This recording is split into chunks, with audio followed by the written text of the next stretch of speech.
beaucoup de gens vous connaissent. Bon, moi-même, qui ça veut dire la drogue. Bon, qui est eu. Moi, je me dis désespéré, c'est quand, généralement, quand qui me fait souffrir, madame, aux enfants, aux parents.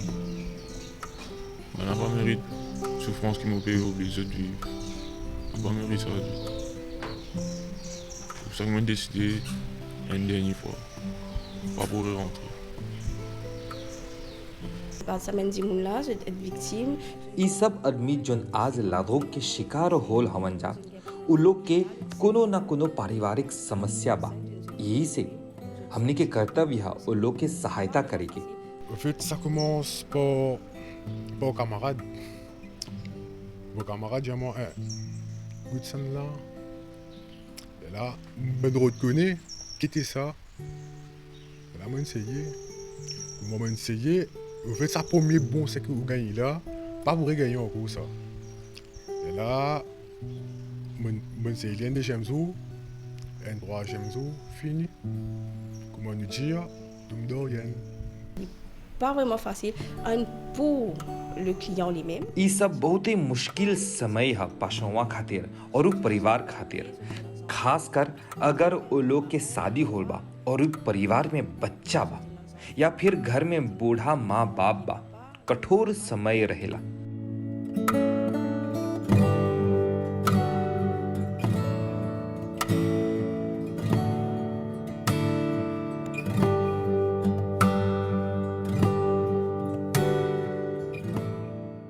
जैसे गीतवे में बोलेला, राह पे कांटे बिखरे अगर उस पे तो फिर भी चलना ही है। शाम छुपा ले सूरज मगर रात को एक दिन ढलना ही है। यही भावना हिया की सौंथ देते उसके हर पाशों में बा।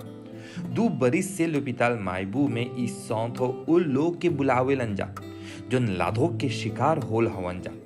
ई नरक से निकले के खोजत हवन जा। हमनी के टीम ऐसने ही आदमी से भेंट होल। पहलका मौका से आज उ लोग फंस गईल हवन जा। हमनी से अपन कहानी सुनेलन जा, अपन दुख दर्द बांटलन जा। आज उ लोग लाधोक से निकले के खोजत हवन जा, एगो जीवन बिताए के खोजत हवन जा, आम जीवन आगे बढ़े के खोजत हवन जा। Premièrement, on accueille le patient. D'accord. Et puis ça, nous initier le traitement. पहले हमनी पाशों के आने लजा, जांच पड़ताल के बाद उनकर थ्रेतमो दे लजा। ई थ्रेतमो 2 सप्ताह खातिर हा। पहल का सप्ताह में पाशों के हमनी बेचकामो दे लजा। 3 दिन खातिर ई मेजिकामोवा एगो डोज 4 के हा उलो के दे लजा।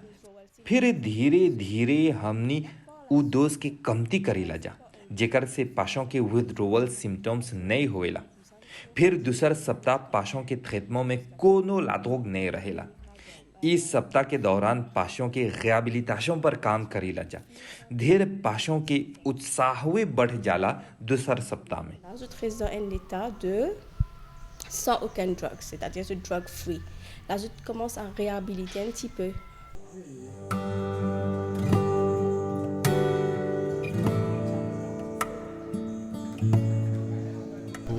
C'était beaucoup avec vous pour sans un matin de la vie. हिया के सौंथ दूसर सौंथ मेतादोन से दूसर हा। हिया से जब निकलबा त शरीर हल्का महसूस होवेला। हिया से जब निकलबा तब कोनो मेतादोन लेके जरूरत नहीं पड़ेला। एगो आम जीवन मतीन जीबा। हम बोलब कि इस सौंथ के फायदा चाहेला उठाए के। ढेर आदमी इस सौंथ के बारे में नहीं जाने लंजा। हमरा एगो दोस्त बोलक हिया आए के आज उ लाधोग नहीं लेवेला। हमू एक दिन ई लाधोग छोड़ देवब। जब से हिया आईनी आज 9वां दिन होल बा। हम अपन आप के हल्का महसूस करेला। Comme on vient même, moi là, pour faire mon 10e jour, 9e jour, et mon sentiment la tête de mine, il faut une localité. Il n'est pas pareil pour mon petit dans la drogue là. Un commencement, j'ai pas un camarade. हमर लाधोग दोस्त से शुरू होल बा। उ हमेशा फीमे करत रहल। हम ओकरा देख के हमेशा बोलत रहने कि हम फीमे नहीं करब, बकर एक दिन हमू ले लेनी। ई खातिर आज हम हिया आईनी। हम के चाहेला अपन आप के सहायता करे के, हिया से निकले के, काहे कि हमर खातिर ढेर जना सुफिया होल बा, ढेर जना के आंसू निकलल बा। उ आदमी लोग ई सब मेगती नहीं करेलन जा। हमके अच्छा लगेला तो लोग के ई सब बताए के काहे कि हमार अंदर में जो भारी भरकम दुख रहल, तकलीफ रहल, ई सब धीरे धीरे जाता। drogué. On fait beaucoup l'homme couler. On devrait vraiment dire qu'on n'a pas mérité tout ça là. Ça même plus grand erreur qui m'a fait de me la vie. यही हमर सबसे बड़का एगिया लहर। लाधोग ऐसे हा, पहल का हला, दूसर का हला, तीसर का हला, फिर लठ लग जाला जेके हमनी यन बोली जा। एगो दोस्त हिया मायबू के सौंथ में आल, ओकरा अपन ट्रीटमेंट मिलल। ई ट्रीटमेंट 5 दिन के रहल। Médicaments contre l'héroïne. Right? Et nous reste 4 jours ici en fait. Et quand on sort là, au propre, comment dire, au clean. En vrai, moi, il y a beaucoup l'année mon drogué moi. हम ढेर बरिस से लाधोग में हैं। एगो धोगिया के जीवन ऐसने ही है। शुरुआत में सब कुछ अच्छा लगेला, फिर बाद में चोरी सब सकबा करे, सीमा में आदमी से पैसा मांगबा। ई जिंदगी नहीं है।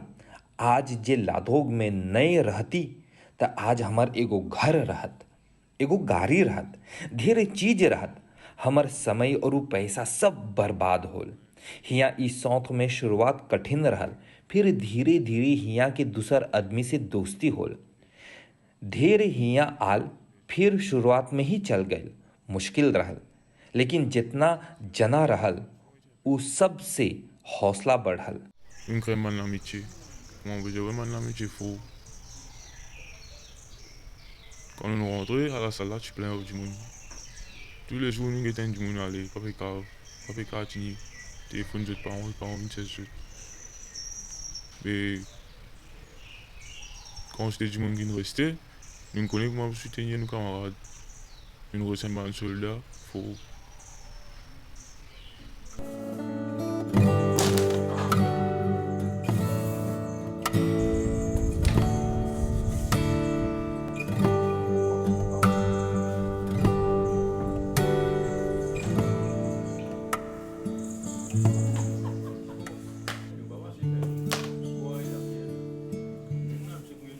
Au début, un petit peu comme si j'étais un petit peu appréhensive, je ne connais trop qui peut expect.